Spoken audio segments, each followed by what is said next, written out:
Assalamualaikum warahmatullahi wabarakatuh. Kenalkan, nama saya Abdul Haris M, NIM 204176 dari Prodi Ilmu Administrasi Negara.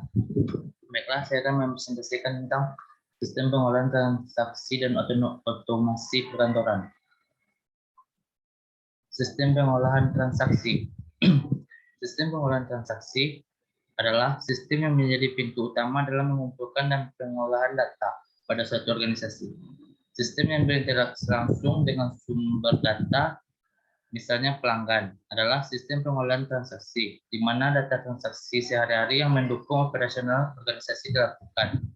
Tugas utama TPS adalah mengumpulkan dan mempersiapkan data untuk keperluan sistem informasi yang lain dalam organisasi.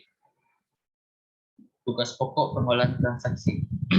Yang pertama yaitu pengumpulan data, yang kedua manipulasi data. Data transaksi yang dikumpulkan biasanya diolah lebih dahulu sebelum disajikan sebagai informasi untuk keperluan bagian-bagian dalam organisasi atau menjadi bahan masukan sistem informasi yang lebih tinggi. Beberapa tugas manipulasi data adalah sebagai berikut. Yang pertama itu klasifikasi. Data dikelompokkan menurut kategori tertentu. Yang kedua, sortir. Data diurutkan menurut urutan tertentu agar lebih mudah dalam pencarian data. Yang ketiga, perhitungan. Melakukan operasi aritmatika terhadap elemen data tertentu, misalnya penjumlahan, penerimaan, dan pengeluaran setiap hari, atau menghitung jumlah uang pelanggan. Yang keempat, pengiktisaran. Melakukan peringatan data seperti sintesa data menjadi total, subtotal, rata-rata. Yang kelima, penyimpanan data. Data transaksi harus disimpan dan dipelihara sehingga selalu siap memenuhi kebutuhan para pengguna. Yang keenam, menyiapkan dokumen. Beberapa dokumen laporan harus disiapkan untuk memenuhi keperluan unit-unit kerja dalam organisasi. Komponen-komponen sistem pengolahan transaksi. Yang pertama yaitu dokumen sumber. Yang kedua, jurnal dan register. Yang ketiga, buku besar dan arsip. Yang keempat, laporan dan dokumen. Yang kelima, bagian perkiraan dan kode lainnya. Yang keenam, rangkaian audit. Yang ketujuh, tindakan pengendalian dan pengamanan. Dokumen sumber. Kebanyakan transaksi dicatat pada dokumen sumber. Selain menyediakan catatan tertulis, dokumen sumber juga berfungsi sebagai satu, memicu mengotorisasi operasi fisik.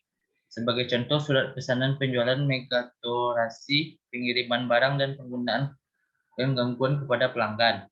Yang kedua, memantau arus listrik, misalnya surat pesanan penjual digunakan untuk memperlihatkan pergerakan barang pesanan dari gudang ke tempat pengiriman.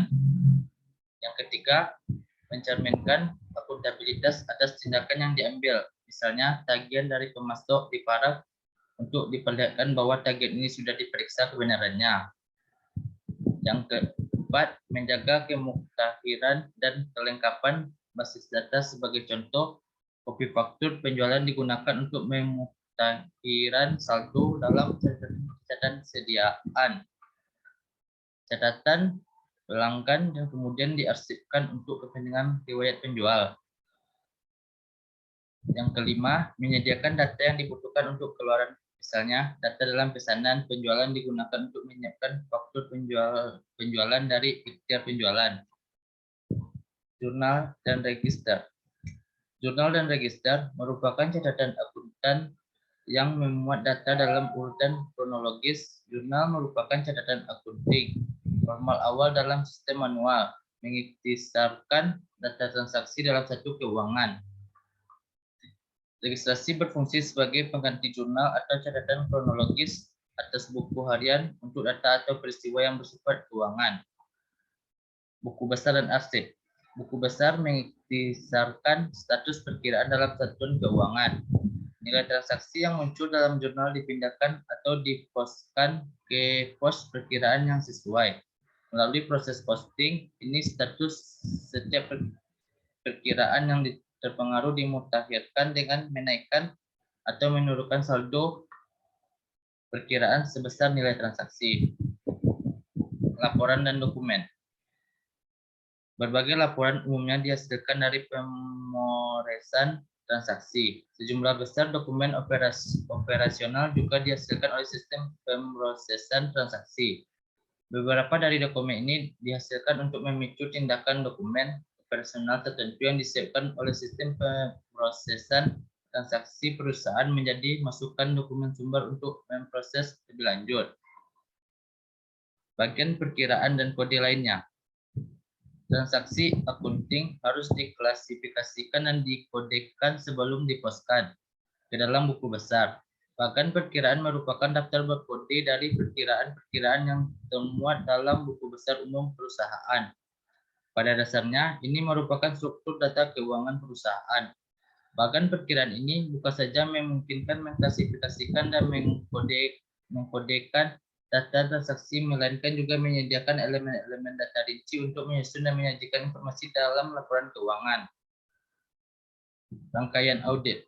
Rangkaian audit adalah seperangkat mata rantai yang dibentuk oleh elemen-elemen pemrosesan transaksi pokok. Rangkaian audit merupakan alat untuk melakukan penelusuran dari dokumen-dokumen sumber melalui jurnal dan buku besar sampai ke total besar dalam laporan keuangan atau keluaran keuangan lainnya dan sebaliknya. Tindakan pengendalian dan pengamanan. Pemrosesan transaksi yang baik menuntut adanya berbagai tindakan pengendalian dan pengamanan. Contoh pengendalian yang telah dijelaskan meliputi bagian perkiraan pengendali, rangkaian audit, dan metode pemrosesan sekali tulis. Pengendalian seperti itu harus didukung dengan dokumentasi yang memadai. Teknik sistem pengolahan transaksi. Yang pertama yaitu back processing. Data yang diperoleh dari sumber data biasanya dikumpulkan atau ditumpuk lalu diproses pada waktu-waktu tertentu. Yang kedua, online processing. Data yang diperoleh dari sumber data langsung diproses pada saat diterima. Yang mungkin terjadi adalah antrian data untuk menunggu giliran. Yang ketiga, real-time processing. Pemrosesan data tidak boleh ditunda karena waktu sangat kritis. Penundaan pengolahan data dapat mengakibatkan sesuatu yang fatal. Yang keempat, inline processing. Biasa disebut juga sebagai hybrid processing, yaitu kombinasi antara back processing dan online processing. Otomasi perkantoran.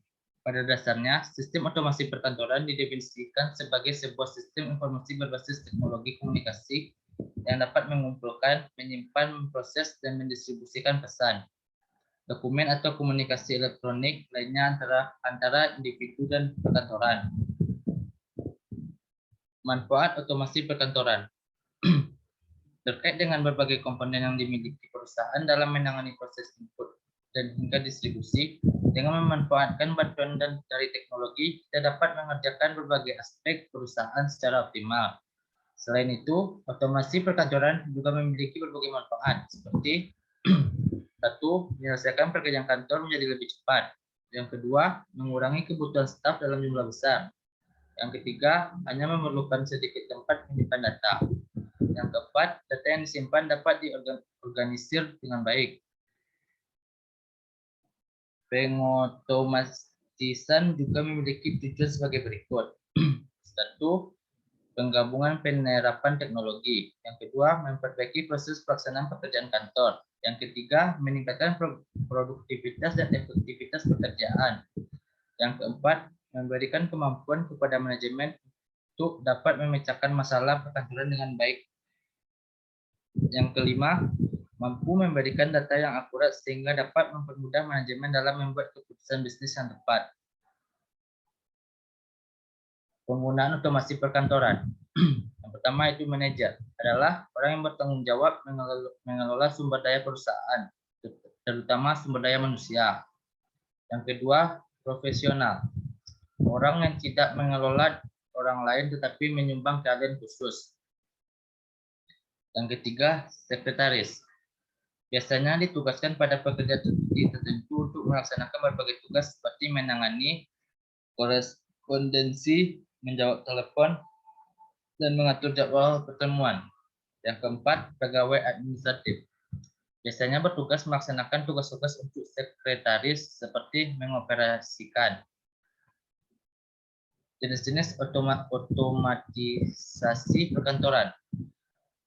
Yang pertama, sistem komunikasi elektronik. Yang kedua, sistem kolaborasi elektronik. Yang ketiga, sistem publikasi dan pengolahan IMEX elektronik. Yang keempat, sistem pengolahan kantor. Yang kelima, sistem elektronik formal. Yang keenam, sistem elektronik informal. Sekian presentasi dari saya. Apabila ada kekurangan, saya mohon maaf. Assalamualaikum warahmatullahi wabarakatuh.